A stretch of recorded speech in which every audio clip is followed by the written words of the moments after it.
Queridos, vamos pensar aqui um pouco lá em Deuteronômio, capítulo 1, versículo 25. O Senhor fala através de Moisés com o seu povo, dizendo o seguinte: e tomaram do fruto da terra nas suas mãos, e não-lo trouxeram, e nos informaram, dizendo: boa é a terra que nos dá o Senhor nosso Deus. Porém vós não quisestes subir, mas fostes rebeldes ao mandado do Senhor vosso Deus, e murmurastes as vossas tendas, e dissestes: porquanto o Senhor nos odeia, nos tirou da terra do Egito para nos entregar nas mãos dos amorreus, para destruir-nos. Para onde subiremos? Nossos irmãos fizeram com que derretesse o nosso coração, dizendo: maior e mais alto é este povo do que nós. As cidades são grandes e fortificadas até os céus, e também vimos ali os filhos dos gigantes. Então eu vos disse: não vos espanteis e nem os temais. O Senhor vosso Deus, que vai adiante de vós, Ele pelejará por vós, conforme tudo o que fez convosco diante dos vossos olhos no Egito, como também no deserto, onde vistes que o Senhor vosso Deus nele vos levou, como um homem leva seu filho por todo o caminho que andastes até chegardes a este lugar. Amém? Queridos, no deserto da vida, eu já falei várias vezes sobre deserto, e constantemente esse tema é um tema que não sai de moda, ele não perde o seu valor, ele não perde a sua atualidade, porque o deserto faz parte realmente da nossa vida. O que é o deserto? É um lugar intermediário entre o cumprimento de uma promessa de bênção, é o lugar que antecede o cumprimento de uma promessa da parte de Deus. Também é um lugar de preparação para onde Deus leva os seus servos, não somente para os abençoar, mas para trabalhar em suas vidas. Então, quando nós pensamos nesse deserto de Israel, do povo de Israel que saiu do Egito rumo à terra prometida, trazendo para as nossas vidas hoje, nós podemos entender que a nossa caminhada, ela só vai terminar quando a gente chegar no céu, amém? Então até lá nós temos uma caminhada. Então, se a gente parar para pensar, a nossa vida aqui na terra é uma vida de deserto. Por quê? Porque é uma vida cheia de dificuldades, de lutas, de problemas, de situações angustiantes, de aflições, onde a gente tem que aprender a andar com Deus e depender de Deus a cada dia. Sim ou não, irmãos? A gente não tem que todos os dias andar com Deus e aprender a depender desse Deus na nossa vida, crendo que um dia a caminhada vai terminar e a promessa, vamos dizer assim, da vida eterna vai se completar, vamos dizer assim, vai se cumprir completamente na nossa vida. Quem crê que essa promessa vai se cumprir? Mas até lá existe uma vida de deserto que a gente precisa atravessar, né? Em que ponto você está no seu deserto? Será que você já passou pelas águas de Mara? Será que você já passou pelo ponto onde o inimigo se levantou contra a sua vida e você teve que lutar em oração para vencer? Em que ponto você está? Você está naquele ponto onde Deus está tendo que tirar a água da rocha, está tendo que mandar maná do céu, porque você olha para a terra e não vê recursos, mas aí você espera e Deus manda o recurso como provisão da parte dele sobre a sua vida. Aonde você está e como você está no seu deserto? Alguém disse algo muito interessante, uma frase que me chamou muita atenção, que o deserto é o lugar onde você não planta, você não colhe, você não poupa, mas se Deus estiver contigo, nada te faltará. Amém? Deserto é um lugar onde você não planta, você não colhe, você não poupa, mas se Deus estiver contigo, nada te faltará. Nada vai faltar na sua vida, no seu deserto. Billy Graham disse algo interessante. Ele disse que deserto é um lugar onde você conhece os seus amigos, é um lugar onde você acaba conhecendo quem você é, mas acima de tudo você acaba conhecendo quem é Deus na sua vida. É no deserto que você vai saber quem é Deus, o Deus da provisão, o Deus da providência, o Deus que sustenta, o Deus que honra a sua palavra na vida daqueles que nele confiam. Irmãos, o deserto é cheio de situações difíceis, sim ou não, irmãos? Mas eu quero dizer uma coisa para você: com Deus, não importa se a situação é difícil, não importa se a situação é terrível, não importa se a situação, irmãos, é impossível de ser resolvida, o que importa é que Deus tem uma aliança conosco, e esta aliança fará com que Ele permaneça ao nosso lado até o fim da caminhada. Não importa as circunstâncias, o que importa é a aliança que nós temos com Deus. Você está aliançado com Deus, eu estou aliançado com Deus, e é isso que vai fazer a diferença no final de tudo e em todo o trajeto de caminhada que nós temos que atravessar aqui no deserto da vida que nós estamos passando. Quando Deus tira o povo do Egito, irmãos, Deus faz uma aliança com o povo com base no sangue de um cordeiro que foi derramado nos umbrais da porta das casas. Em outras palavras, Deus estava dizendo: eu estou fazendo uma aliança com vocês através da manifestação da minha graça, que será revelada pelo sangue do cordeiro que vai ser derramado para livrar vocês da morte e ao mesmo tempo para aliançar vocês comigo, de modo que eu vou caminhar com vocês até o momento em que eu os colocarei na terra que eu prometi entregar a vocês. Eu quero dizer para você que aquele cordeiro que morreu lá atrás, que era a base da aliança com Deus, representa Jesus Cristo, que é o Cordeiro de Deus, que é a base da nossa aliança com Ele. Em outras palavras, se lá atrás o sangue foi derramado para que Deus pudesse firmar uma aliança, o sangue de Jesus foi derramado para que eu e você pudéssemos hoje estarmos seguros de que Deus nos guarda, de que Deus nos protege, de que Deus caminha conosco e Ele não vai nos deixar sozinhos no deserto. O sangue de Jesus é a base dessa aliança. E nesse deserto da vida, algumas coisas nós precisamos fazer, irmãos, para que nós possamos caminhar e avançar com Deus. Primeiro, no deserto da vida, não se concentre apenas nas dificuldades, não se concentre apenas nos problemas que você está enfrentando, que você está passando. Não olhe somente para os problemas do deserto, para não perder de vista as bênçãos que Deus está derramando sobre a tua vida. Quando a gente olha demais para o problema, a gente enfraquece.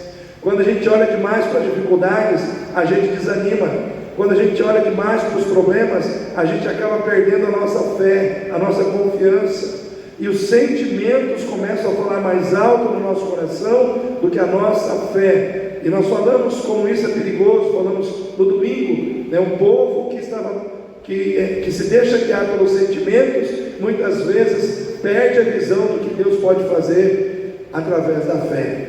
Então nós precisamos, irmãos, como povo de Deus, entendermos que no deserto tem dificuldade, mas nós não podemos ficar só falando da dificuldade, só falando dos problemas, só falando das lutas, só engrandecendo as dificuldades que nós estamos passando, porque senão a gente perde a visão daquilo que Deus tem dado, dos livramentos que Deus tem operado, das bênçãos que Deus tem derramado.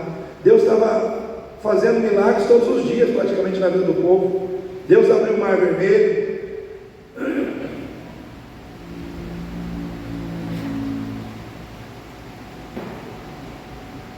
Deus abriu o mar vermelho, Deus fez a água sair da rocha, Deus mandou codornizes do céu, Deus mandou maná, Deus deu vitória ao seu povo através de Josué batalhando contra os amalequitas. Enfim, Deus operou grandes maravilhas, mas o povo só conseguia ver os problemas. O povo só conseguia ver o que estava faltando e não o que eles estavam recebendo. Irmãos, não tem aquele tipo de pessoa que quando você mostra para ela um copo com água até a metade, ela só vê um copo meio vazio? E aí outras pessoas olham e falam: não, o copo está meio cheio. Aí eu digo: não, mas está meio vazio. Sabe aquela pessoa que ela valoriza somente aquilo que é negativo, valoriza somente aquilo que está faltando e se esquece daquilo que já foi colocado ali? Eu quero dizer para você, querido, pare de olhar para o que está faltando e valorize aquilo que Deus já tem colocado na sua vida. Comece a valorizar a provisão que já está sobre você. Comece a valorizar, irmão, a bênção que já foi decretada sobre a tua vida.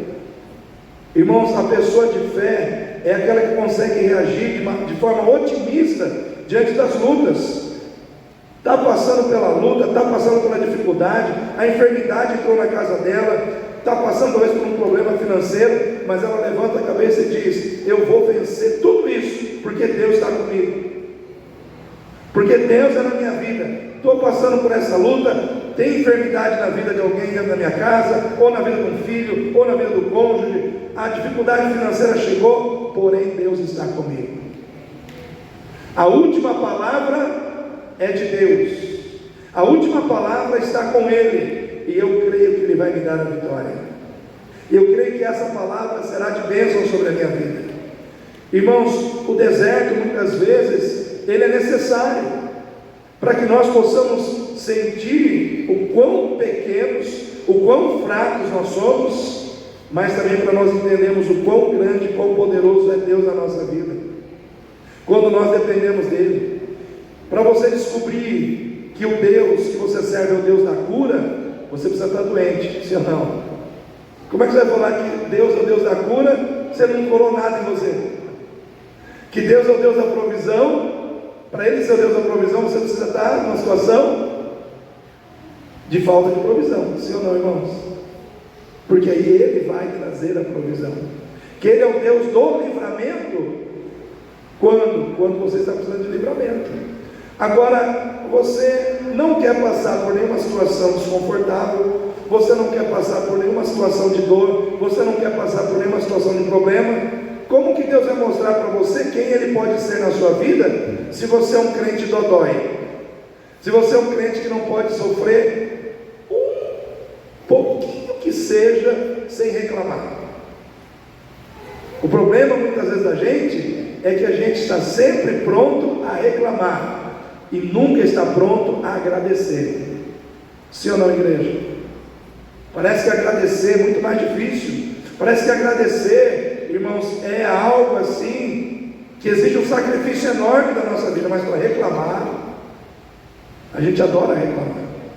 A gente adora reclamar de tudo, né? Só que a reclamação, a murmuração, para Deus é como se fosse uma manifestação de incredulidade no cuidado dele para com a sua vida. Todas as vezes que você reclama, é como se você dissesse: Deus, o Senhor não é competente para cuidar de mim. É assim que Deus recebe. Você está entendendo o que eu estou dizendo?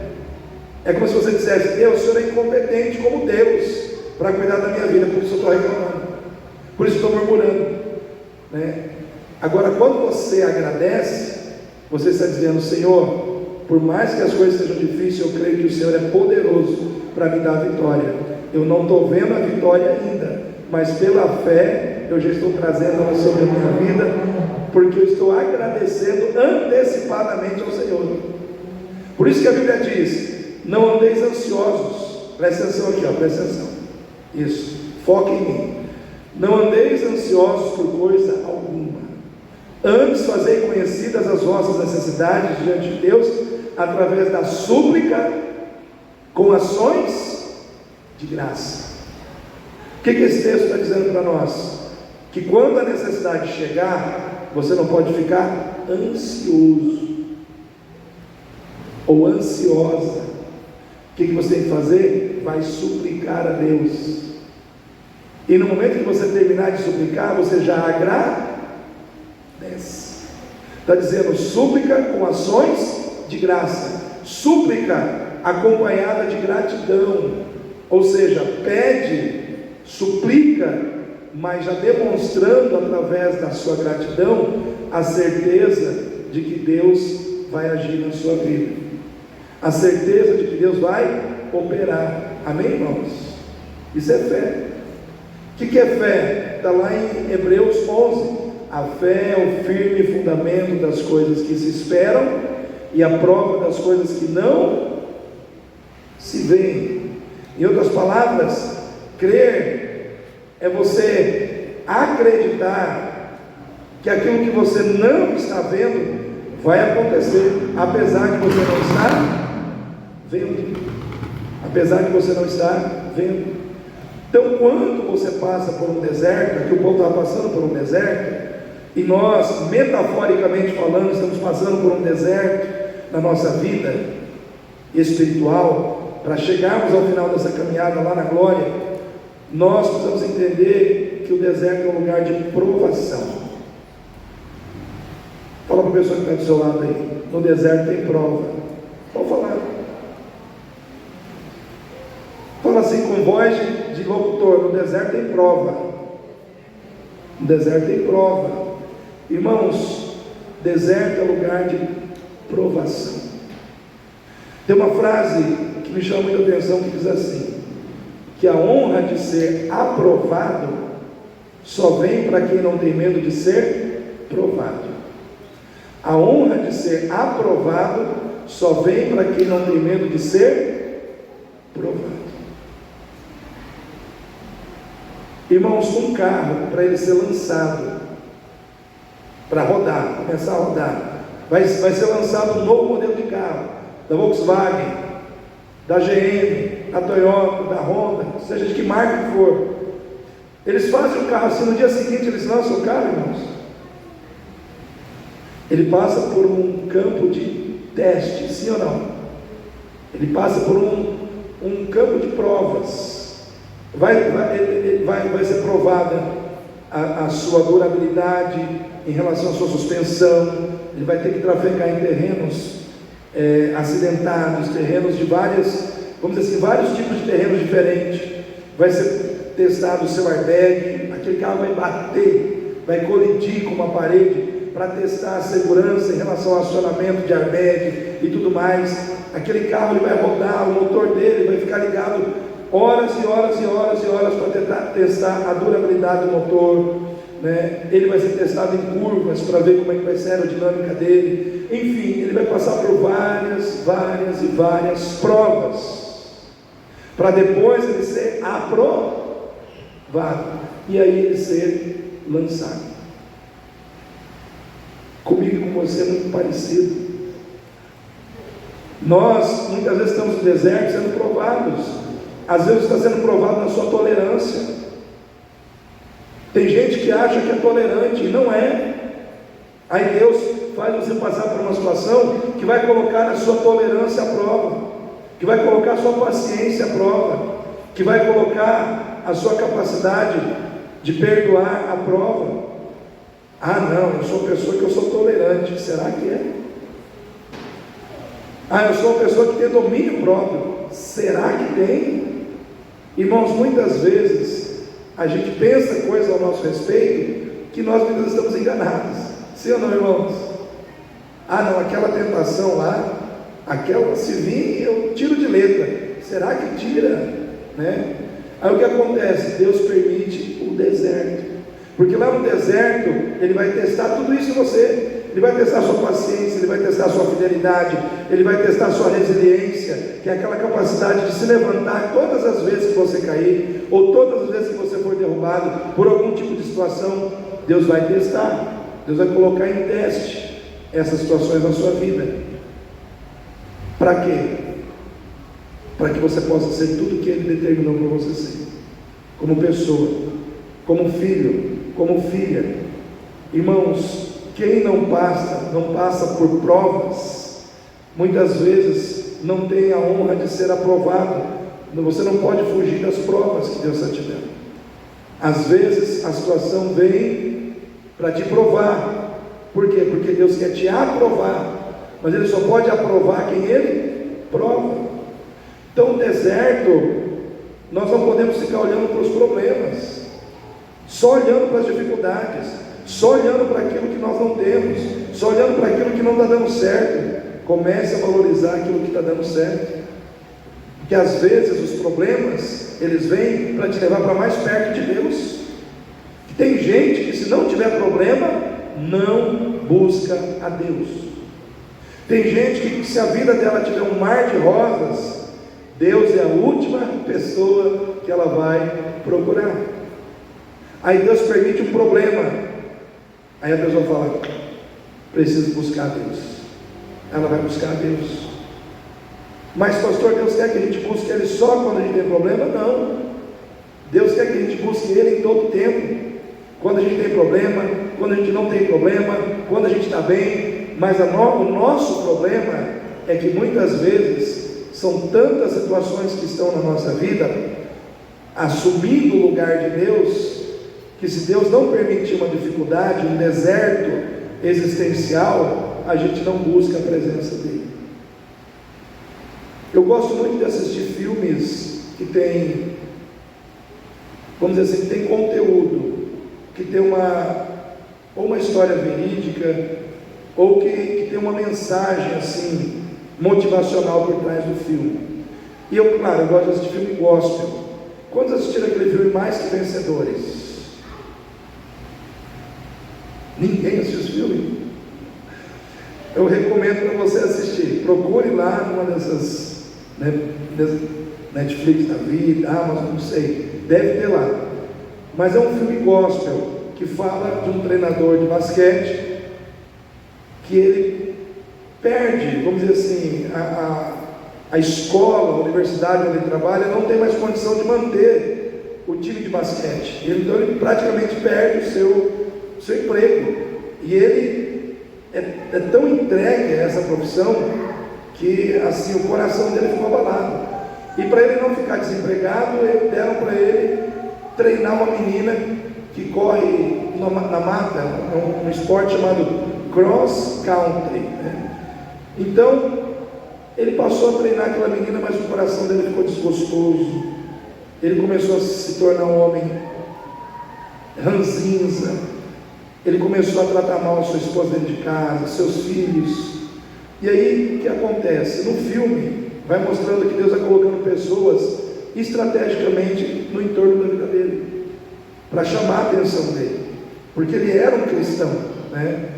E o que acontece? Chega um dia que ele vai no hospital, e lá dentro ele conhece um senhor que está acamado, e aquele senhor, sem ele saber, é o pai da menina que ele está treinando, e aquele senhor chama ele para uma conversa. E aí aquele senhor pergunta para ele assim: quem você é? Aí ele responde: eu sou um treinador de basquete. Aí ele pergunta: tudo bem, mas e se isso for tirado de você, quem você é? Aí ele falou: ainda sou um professor que posso estar lecionando em outras matérias. Tudo bem, mas se for tirado isso de você, quem você é? Aí ele falou: eu sou um marido, tenho uma esposa, eu tenho uma filha, um filho.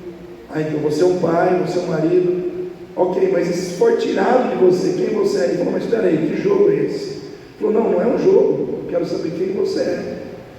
Glória a Deus porque você é um pai, porque você é um marido, mas e se isso for tirado de você, quem você é? Aí ele falou assim: eu sou um norte-americano, branco e tal. Ele falou: ok, mas e se isso for tirado de você, quem você é? Aí ele falou: eu sou um cristão. A hora que ele falou: eu sou um cristão, ele falou: ok. E o quão importante é isso na tua vida? Ele falou: é muito importante. Aí ele falou: mas por que você só respondeu sobre ser cristão em último lugar? Aí ele ficou pensativo, falou: mas eu podia ter respondido antes. Ele falou: não, mas você não fez isso. Aí o Senhor disse algo muito profundo para ele, que também serve para mim e para você nessa noite. Ele falou assim: você precisa entender muito bem quem você é, porque a sua identidade, ela está intrinsecamente ligada àquilo ao que você mais se dedica. Aquilo que você mais se dedica, com certeza vai determinar também quem você é. E aí ele percebeu que ele estava deixando a sua profissão de treinador de basquete determinar quem ele era. E ele percebeu que, agindo assim, ele tirou Jesus da posição que era dele na sua vida, que era o primeiro lugar. Irmãos, Quando nós colocamos na nossa vida algo ou alguém que ocupa o lugar de Jesus, a nossa vida fica desequilibrada. Por quê? Porque o primeiro lugar da nossa vida deve pertencer única e exclusivamente a quem? Ao Senhor? Ao Senhor Jesus. Então, quando isso não acontece, a nossa identidade ela começa a ser definida por situações que passam, por situações imperfeitas, por situações que não têm o poder de trazer para o nosso coração a paz, a realização, o senso de realização pessoal que somente Cristo pode nos dar. Ele veio para ser, irmãos, a base, o centro, o alicerce da nossa realização pessoal. Ele veio para ser o sentido da nossa vida. Então, se Ele não está na posição, muitas vezes nós passamos um deserto existencial para encontrar com Cristo. Esse filme fala disso, que aquele homem passou aquele deserto existencial para ele simplesmente entender que Cristo precisava ser a base, e precisava ser aquele que ocupava o primeiro lugar na sua vida. Quando ele entendeu isso, tudo começou a equilibrar. Ele começou a ser feliz com aquilo que ele tinha. Ele não era mais um treinador de basquete, mas ele passou a ser feliz não sendo. Ele passou a tratar bem a sua esposa, ele passou a tratar bem os seus filhos, ele passou a ser uma pessoa feliz, porque Cristo estava na posição certa dentro do seu coração. E às vezes a gente passa por desertos só para a gente colocar Cristo aonde Ele precisa estar na nossa vida. Amém, igreja? Os irmãos estão entendendo o que eu quero dizer? Então, às vezes, você está passando por um deserto hoje. Você está passando por uma situação que tem trazido angústia à tua alma, que tem trazido insegurança ao teu coração, mas talvez tudo isso está acontecendo porque Deus quer que você encontre tudo que você está precisando encontrar nele, na presença dele, no relacionamento com ele, numa conexão de fé com ele. Então, no deserto da vida, a gente tem que aprender a olhar para aquilo que a gente tem, mais do que para aquilo que a gente não tem. Amém, queridos? No deserto da vida, não abandone os seus sonhos, simplesmente porque alguém disse que não vai acontecer, ou porque é difícil demais. Quantos aqui já se depararam com uma situação em que as pessoas chegaram e disseram para você assim: desiste, é muito difícil, você não vai alcançar, você não vai conseguir? Quantos já passaram por esse tipo de situação? Levanta a mão aí. É complicado quando você passa por isso.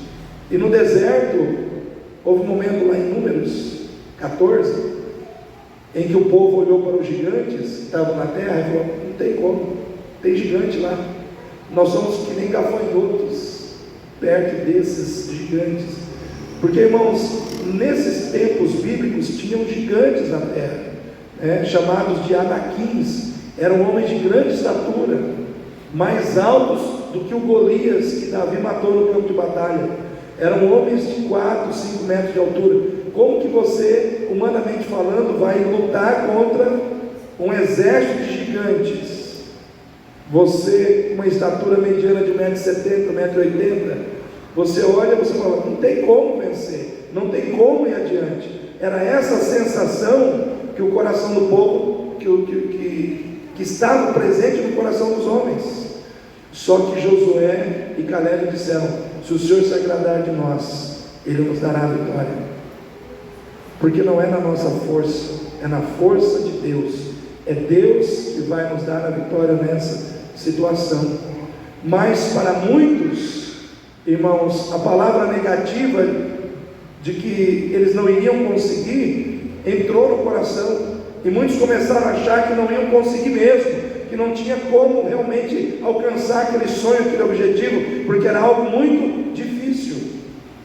E muitas vezes na nossa vida nós temos que deixar de ouvir os pessimistas, os derrotistas, e colocar a nossa atenção na palavra de Deus. Quando Jairo, ele está com a sua filha acamada, prestes a morrer, a Bíblia nos relata que ele foi ao encontro de Jesus. Quantos lembram dessa passagem? Ele vai ao encontro de Jesus e chama Jesus para ir à sua casa. E Jesus está indo com Jairo. Aí a mulher do fluxo de sangue toca em Jesus, ela é curada. Só que Jesus para naquele momento para atender aquela mulher. E aí de repente chegam algumas pessoas da casa de Jairo, dizendo: Jairo, desiste, porque a sua filha que estava doente morreu. Em outras palavras, você foi em busca de Jesus para trazer cura para a sua filha que está doente. Só que agora, enquanto você estava no caminho, ela morreu. Desiste. Mas Jesus olhou para Jairo e falou: não temas, crê somente. Naquele momento, Jairo tinha duas alternativas: ou ele se apoiava na palavra das pessoas que disseram para ele desistir, porque era um caso perdido, ou ele se apoiava na palavra de Jesus, onde Jesus estava dizendo para ele: está perdido para os homens, está perdido para você, mas não está perdido para mim. Não está perdido para mim. Eu quero dizer uma coisa para você nessa noite, querido. Tem muita coisa que pode estar perdida na sua vida para você. Tem muita coisa que pode estar perdida na sua vida para as pessoas que te servem, mas não está perdido para Jesus. Jesus pode alcançar aonde a nossa mão não alcança. Jesus pode fazer o que a gente não consegue fazer. Jesus pode ir aonde a gente não consegue ir. E aí Jairo, ao invés de ele se apoiar na palavra dos homens, aquela palavra derrotista, aquela palavra pessimista de morte, ele se apoiou em Cristo, e ele foi com Cristo para sua casa. Chegando lá, Jesus olhou para a menina e disse: Talita cumi, a ti te digo, levanta-te. E aquela menina se levantou, morta, mas voltou à vida. Por quê? Porque o Senhor da vida estava com Jairo, e o Senhor da vida está com você aqui nessa noite. O Senhor da vida está presente neste lugar. Então aquilo que é impossível aos homens é possível a Deus. Aquilo que é impossível às pessoas é perfeitamente possível ao Senhor. Não desista dos seus sonhos, porque parece que é difícil. Eu vi um testemunho muito interessante contado pelo pastor Moisés Leopoldino, que ele foi visitar uma igreja em Diadema, São Paulo, e lá tinha um presbítero, um homem muito dedicado a Deus, um homem muito simples, mas que tinha uma renca de filho. E aonde ele ia com a esposa, era filho no ombro, era filho no braço, e eles iam, cada um segurando um filho. E aí diz que uma noite eles saíram de uma vigília, e estava aquela garoa, né, que lá em São Paulo, quando chove, fica frio também. E aí eles voltaram para casa, debaixo daquela chuva, com aquela filharada. E aí aquele homem, ele naquela noite, ele meio que fez algo diferente. Ele mandou todo mundo entrar e deixou só o filho mais velho lá de fora. Falou assim: abre o portão da garagem. Aí o filho falou: mas não, a gente não tem carro, pai. Falou: não, mas abre o portão para o pai. E aí disse que ele foi lá fora e fez assim, e veio para dentro da garagem. Aí o menino falou: meu pai está doido, meu pai está com um parafuso solto, como se ele estivesse estacionando um carro, porque era o sonho que estava no seu coração. Por isso que eu digo: não desista dos seus sonhos. Passado alguns dias, o vizinho dele falou assim: você é dessas igrejas que ora, faz campanha, que ora pelos doentes? Falou: sim, sou da Assembleia de Deus. E aí ele falou assim: se você pode ir no hospital comigo orar por uma pessoa? E ele falou: posso. Era o patrão do vizinho dele, dono de uma grande empresa lá em Diadema, de muito recurso financeiro. E esse homem estava com uma doença que ele já tinha gastado muito dinheiro, ido para fora do país, feito muitos exames e tal, e estava hospitalizado e não conseguia encontrar a cura para aquela enfermidade. E aí o presbítero pegou o olhinho, vidrinho de óleo ungido dele, e partiu para o hospital. foi lá, orou e ungiu o homem, e o homem sarou, o homem foi curado. E aí aquele homem, depois de fazer todos os exames para ver realmente se ele tinha sido curado, ele chamou o empregado dele, que era vizinho desse presbítero, e falou: olha, eu fui curado milagrosamente, e milagre a gente não paga, mas eu estou tão agradecido àquele teu vizinho, que você levou lá para orar por mim, eu sei que foi Deus que me curou, que eu quero dar um presente para ele, você é vizinho dele, você sabe o que ele precisa. Aí ele falou: olha, ele é um homem que tem muitos filhos, a igreja fica longe, e ele tem que atravessar muitas vezes a cidade e não tem carro. Aí ele falou: então tem muitos filhos, e ele então vai precisar de um carro grande. Aí disse que aquele dono daquela empresa mandou comprar um carro zero, com 7 lugares, chamou o presbítero lá na empresa e entregou o carro para ele, dizendo: aqui está um presente, porque Deus te usou para curar a minha vida. Você não perde por servir os outros, você não perde por abençoar vidas. Quem abençoa vidas é abençoado pelo Deus que criou todas as vidas. Amém, irmãos? Aquele homem jamais imaginava que ele ia ganhar um carro.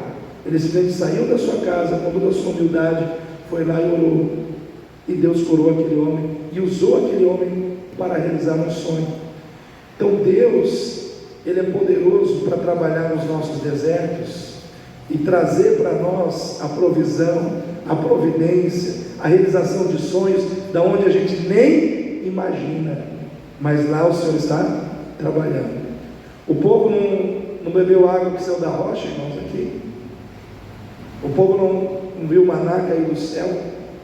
Eles não esperavam receber um pão que desceria do céu, que iria sustentá-los no deserto. Eles não esperavam que Moisés ia bater na rocha e ia sair água, porque a provisão de Deus, ela sai da onde a gente menos espera, mas ela vem de modo que a gente tem que reconhecer que foi Deus que fez.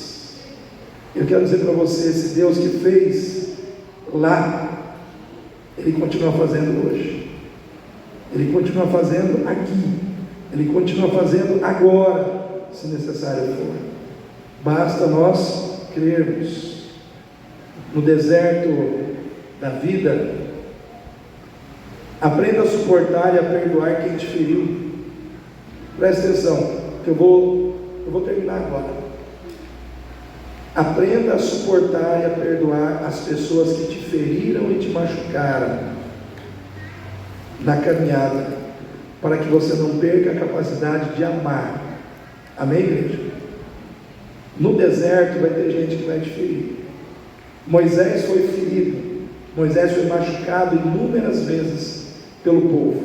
O povo muitas vezes se levantou contra ele, o povo conspirou contra ele, o povo o traiu, o povo se levantou contra ele com palavras duras, o povo agiu de várias maneiras que machucou o seu coração, que machucou a sua alma. E uma das coisas assim que muitas vezes afeta profundamente a vida de uma pessoa são as machucaduras feitas por outras pessoas. Mas na vida nós temos que aprender a lidar com essas situações. Jesus, irmãos, foi traído? Sim ou não? Jesus foi abandonado, até mesmo pelos seus discípulos? Sim ou não? Sim também. As pessoas mais próximas, as pessoas com quem ele mais contava, muitas vezes foram aquelas que o decepcionaram, assim como as demais. Só que Jesus não deixou de amar aquelas pessoas, porque elas o decepcionaram. Moisés não deixou de amar aquelas pessoas, porque elas o feriram, elas o machucaram. Em muitos momentos Moisés se ajoelhou diante de Deus e intercedeu pelo povo que o havia ferido. Em outras palavras, o que Moisés fez? Ele colocou as pessoas que o feriram nas mãos de Deus. Irmãos, sermos feridos faz parte do vivermos nessa vida, faz parte do servirmos a Deus, faz parte do vivermos a fé, Faz parte, irmãos. Nós não podemos ser crentes que por qualquer coisinha quer desistir, né? Me decepcionei com fulano, vou desistir da igreja. Me decepcionei com ciclano, vou desistir disso, vou desistir daquilo. Não, irmãos, nós temos que permanecer firmes, porque a gente precisa amar as pessoas que às vezes nos ferem e nos machucam, porque muitas vezes elas vão precisar da nossa ajuda. Moisés ajudou aquelas pessoas a caminhar até onde elas precisavam chegar, e você tem que ajudar muita gente.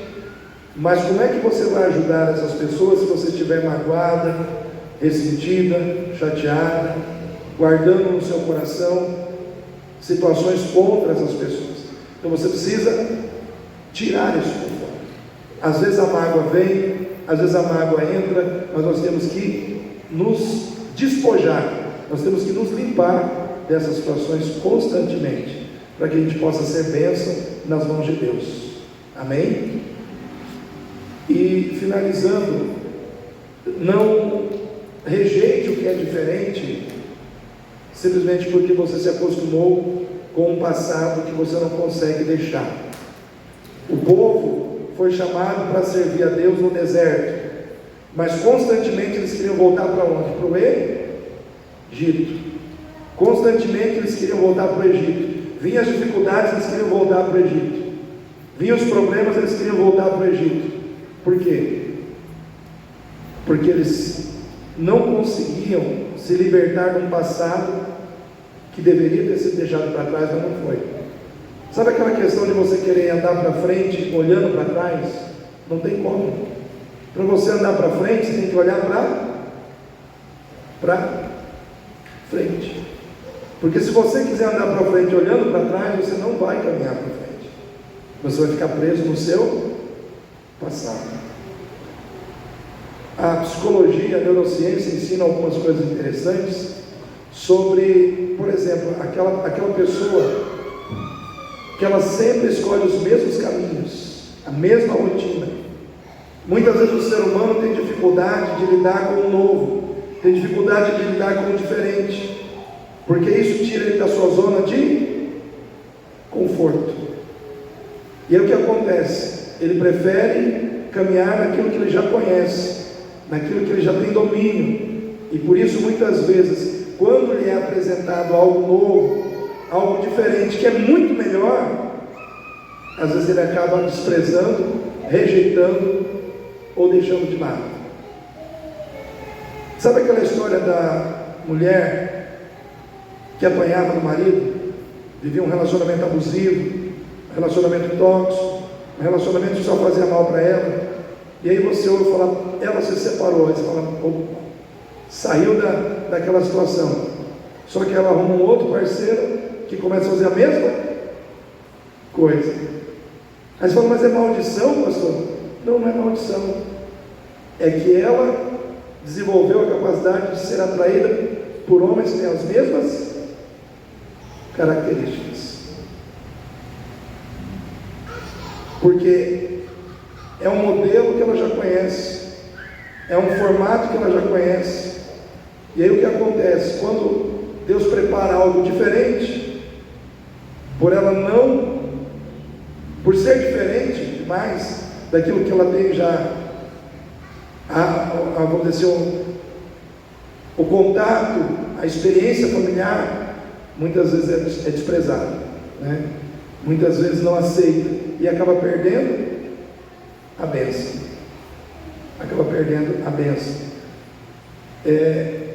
Tinha uma frase no passado que o pessoal falava muito, que parece que tem mulher que só gosta de homem cafajeste. Quem já ouviu falar essa frase?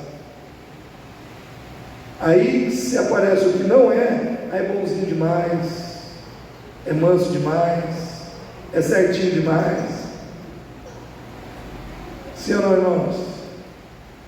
Aí o que acontece? É diferente, mas seria a bênção, mas o coração não consegue se desprender do passado. Estou usando esse exemplo, irmãos, para falar do povo do Egito. Irmãos, sabe quantos daqueles que saíram do Egito chegaram no final da caminhada? Saíram 2 milhões. Sabe quantos que chegaram? 2. Só 2. 1.998.000 ficaram no caminho.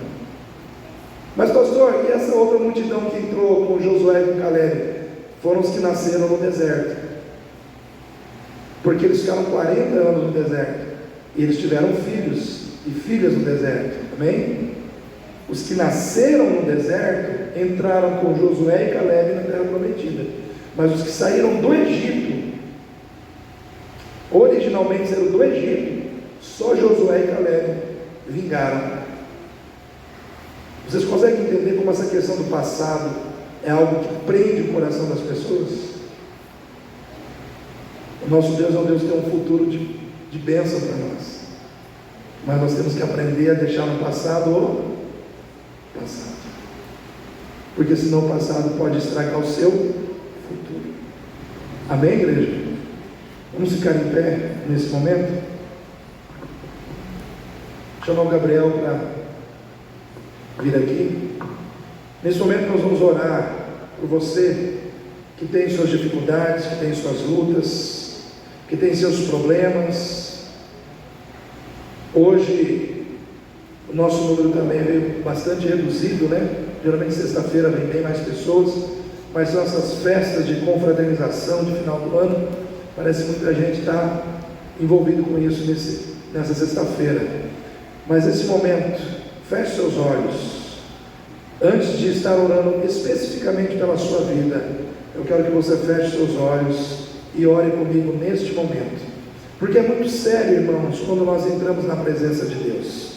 Primeiro, quando eu te chamar para vir aqui à frente, e você vir aqui à frente, se você quer realmente que Deus faça algo na sua vida, a primeira coisa que você tem que fazer agora, e onde você está, é pedir perdão a Deus pelos seus pecados. Segundo, você precisa liberar perdão sobre as pessoas que talvez você tenha alguma situação pendente no seu coração. Deus não abençoa quem não libera perdão. Deus não abençoa pessoas que carregam mágoas, que carregam ressentimentos na alma, que carregam rancores na alma. Deus não abençoa pessoas que se acham no direito de sentir mágoa, rancor, de estar de mal de outra pessoa. Deus não abençoa, irmãos, porque perdão é graça. Assim como nós somos perdoados por graça nós também temos que perdoar quem nos fere, quem nos machuca, quem nos prejudica de alguma maneira. Então nessa noite, se você tem alguém que você precisa perdoar, perdoa agora, libera perdão agora, entra na presença de Deus agora e diga: Senhor meu Deus, nesse momento eu me lembro dessa pessoa, fala o nome da pessoa, eu quero liberar perdão, meu Pai, sobre a vida dessa pessoa que me feriu, que me machucou, que me magoou, que me prejudicou, mas eu libero perdão agora, porque eu quero a tua bênção, porque eu quero ser tocado pela tua mão. Libera perdão, libera perdão, libera perdão no profundo do seu coração e prepara o ambiente para que Deus possa tocar em você, para que Deus possa mover na sua vida, para que Deus possa fazer algo que só Ele pode fazer no seu coração.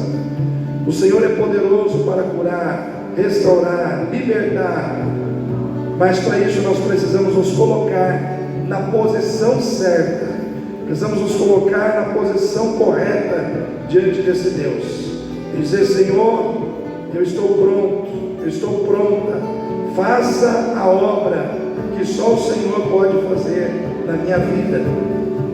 Opera, faça, Senhor Deus, ó Pai, o que precisa ser feito, ó Deus, porque sem o Senhor na minha vida eu não consigo, sem o Senhor na minha vida nada vai acontecer. Em nome de Jesus, Deus Todo-Poderoso, contempla o coração dessas pessoas, Pai, que neste momento, com humildade, fé e arrependimento, se apresentam diante do Senhor. porque quando eu tocar nessas vidas, meu Pai, a unção do Senhor vai fluir nessas vidas, que não seja apenas eu tocando, mas acima de tudo seja o Senhor tocando nessas vidas, seja o Senhor tocando, ó Deus, na alma, no espírito dessas pessoas, para que elas recebam de Ti a bênção, a vitória, a libertação que só o Senhor pode nos dar em Cristo Jesus. Pai, toma conta agora destas vidas que se fazem presente aqui nessa noite, dessas vidas que deixaram para trás sua casa, seu trabalho, o ambiente onde se encontravam e vieram a este lugar de culto para buscar a Tua presença. Não permita que ninguém saia daqui sem uma experiência contigo, sem uma experiência de cura, sem uma experiência de salvação em Cristo Jesus. Pai, em nome de Jesus, convence do pecado, da justiça e do juízo aqueles que entraram neste lugar nessa noite sem salvação, para que haja salvação, ó Deus, para que haja mudança, para que haja transformação, para que o Teu propósito de bênção seja estabelecido, em nome do Senhor Jesus, em nome do Senhor Jesus. Nesse momento, quem precisa de oração, vem aqui à frente, por favor, eu vou estar orando por você.